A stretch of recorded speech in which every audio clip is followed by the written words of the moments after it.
Do you work in an IT related environment and you have a dream company that you would like to work for but they don't exist in your home country? Or you work in an IT environment but you would like to work abroad but you don't know how to go about it? In this YouTube video, I'm going to provide step-by-steps on how you can actually apply for jobs, an IT job from your home country, and then that job could actually take you abroad.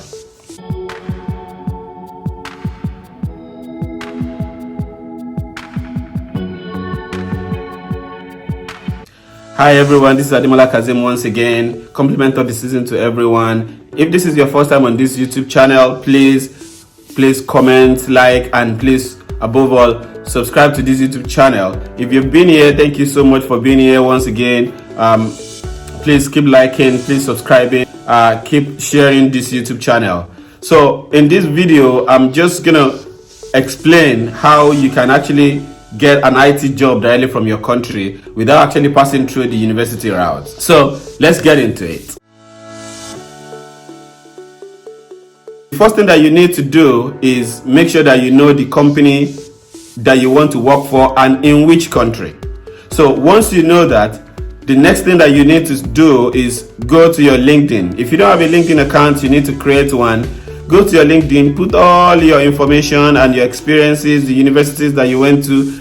Every other details is very important so that you could actually appear on the search in case a recruiter is looking for someone that could do something. So basically, most of the times they're searching for something. So for instance, let's say you have experience with Kafka, and then the recruiter might be searching for someone with Kafka. You might actually appear on that page, but if you don't specify that you know how to use that kind of a tool, you might not be able to show up there. There's another website called Glassdoor. You might need to go to Glassdoor and put in all your information. So Glassdoor helps you to review companies that your potential companies that you would want to or you would like to work for someday. A lot of the employees that are working or that have worked in those companies, they usually put comments, reviews about what has happened to them in that company, their experiences, whether it's good or bad. It doesn't really matter. Everybody has one or two things to say about their company, but a lot of the times, if they are more positive than negative, you see it based on the ratings on there. So make sure that your LinkedIn is in order, and then you put in all your information correctly on Glassdoor. But the next line of action is to go on LinkedIn, for instance, and go and check the description. It might be LinkedIn, it might be Glassdoor, it doesn't really matter, either of the two. Go on each of them and go and check the job descriptions of those companies that you would like to work for.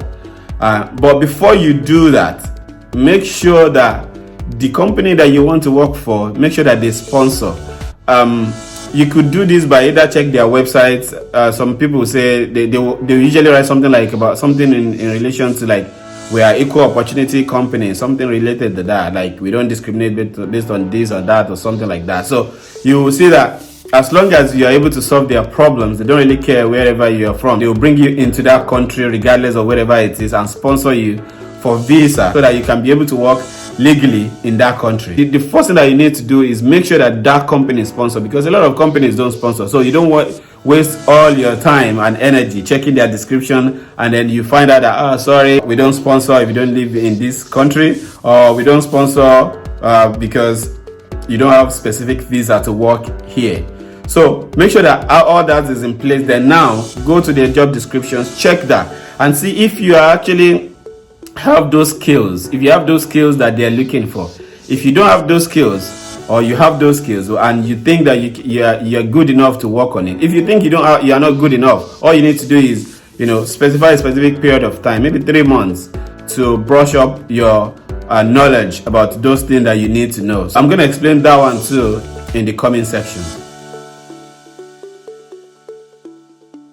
So the next line of action is to start preparing for the job interview. Now that you have checked the job description, if you think you're good enough, then you're good to go. But if you think that you still need a lot of things to brush up, then this is the right time to do so. So one of the ways by which you can do that is by starting coding challenges. So for instance, if the job that you're looking for is a software engineering job, So there is no way you would escape anything coding, because that's what they want to hire you for. But if your job is not related to coding, maybe you might not do any coding challenges. So I'm going to list a couple of websites that you could check. A couple of companies might be using Codility.com, for instance. Some companies use HackerRank. All you need to do is practice. So you can go to LeetCode, for instance, and register on there and practice some of the coding challenges on there. There's another one called Code Wars. There's another one called Top Coder. There's a couple of them that are very good that you can actually use to practice for yourself. You don't actually expect the same thing that you've practiced in your actual coding challenges. This is about solving real life problems, because you're not going to be solving the same kind of problem when you start the job. So obviously, you should be expecting a different kind of coding challenge. The most important thing is, how do you respond to solving problems? How much memory your code is using? What's the performance of your code and every other thing like that? Again, not every company uses all these websites for testing. Some companies don't actually use it. They have their own in-house, inbuilt applications that they want you to solve. They've already designed it for their own interviews. Some companies do time you, some companies don't time you. They just tell you in 1 week we want it, or in 3 days, or in 2 days. So, and whenever you're ready, you're ready. So another thing that you need to know is the behavioral interview.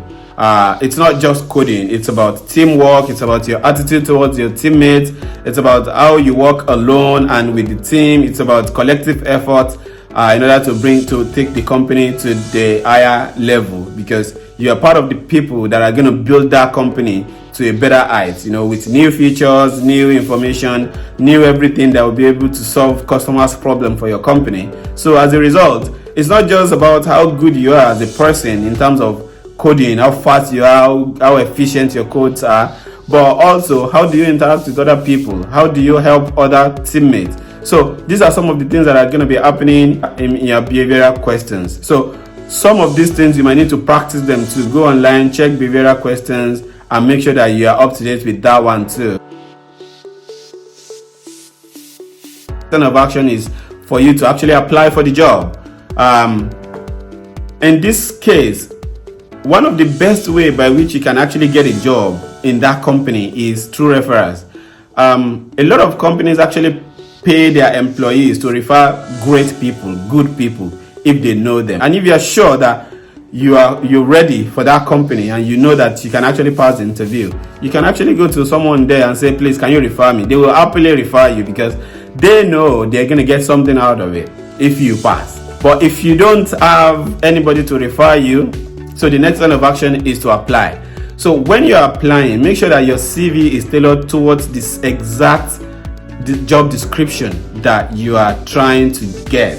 Let's say you are a network engineer too. You could do network engineering, or you've been doing it too, apart from the fact that you're a software engineer. You do not have to put all the information about the network engineering in that CV. Make sure that most of the things that you put in the CV are actually related to the job description. So once you are able to do that, you increase your chances of being called for the interview. If you write the cover letter expressing how important the job is to you, how enthusiastic you are about the job, and how much you love the company, that might even help you too in order to get called for that interview. If you are able to get to the next level, most of the times, it depends on different companies. Some companies will call you on their phone. Some will set up a Zoom meeting with you and say, can you be there at so time? Then you be on the Zoom meeting. They ask you different questions about your background, what you've done so far. If it aligns with their goals and objectives, you probably will be able to go to the next level. So the next line of action will be coding interview. That coding could be the challenges that you've already practiced before, or it could be like they just send you a coding challenge that has nothing to do with all this Codility HackerRank that we mentioned earlier on. So if you are able to pass that, the next line of action would be to do systems designs interview. Some companies do system design interview, database design interview. Some even do live coding. The deal is, before pandemic, most of the companies will want you to come to the on-site to come and do the live coding so that they can see you do it. But now that there is pandemic and every other thing else is happening around the world, it's probably easier for them to let you do it through Zoom, because Zoom even have opportunity for them to see you doing it. You're sharing your screen, you're doing whatever, and then they're looking at you as you're doing it. Some do live coding, some do architectural design, systems design, database design. It's depending on the job description that you're trying to apply for. But since you've already checked the job description earlier on, and then you know that, okay, I'm ready for this interview, then you go for it. The next line of action will probably be another interview with some managers, and then they just talk you through things, how they do their own thing and things like that. It's, maybe the worst has passed in some cases, maybe the worst has just started in some cases. It depends on the job that you're trying to apply to, and it depends on the company that you're trying to apply to. So there are a lot of companies with different policies. You just have to figure those ones out by going to some of these reviews and check people. What are the things that people are saying about the interviews, how easy or hard it is. You even see it there in some of these things, especially on Glassdoor that I mentioned earlier on. So the next line might be behavioral question, and then they ask you behavioral questions, and I think I mentioned that before. So if you are able to scale through that, the next line of action is to give you the offer letter and tell you congratulations, you are now part of the company, and then they start the paperwork.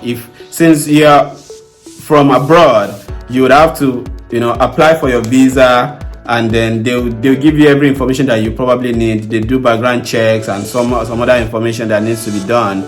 Then you apply for your visa, and then you arrive in the country, and then you start your work. Some companies will even give you bonus like relocation bonus, sign-on fee, and things like that. So it depends on the company. Some companies will even help you relocate. If you have family, they can actually help you with houses that you're going to stay for the meantime until you sort yourself out. It depends on the companies. So I hope you've been able to gain one or two things in this YouTube video, and I hope that you're able to get your dream job soon. And make sure you subscribe to this YouTube channel, and I'm probably going to do another video on how some other people too, apart from the IT people, could get a job from abroad directly from their country. So please stay tuned for that.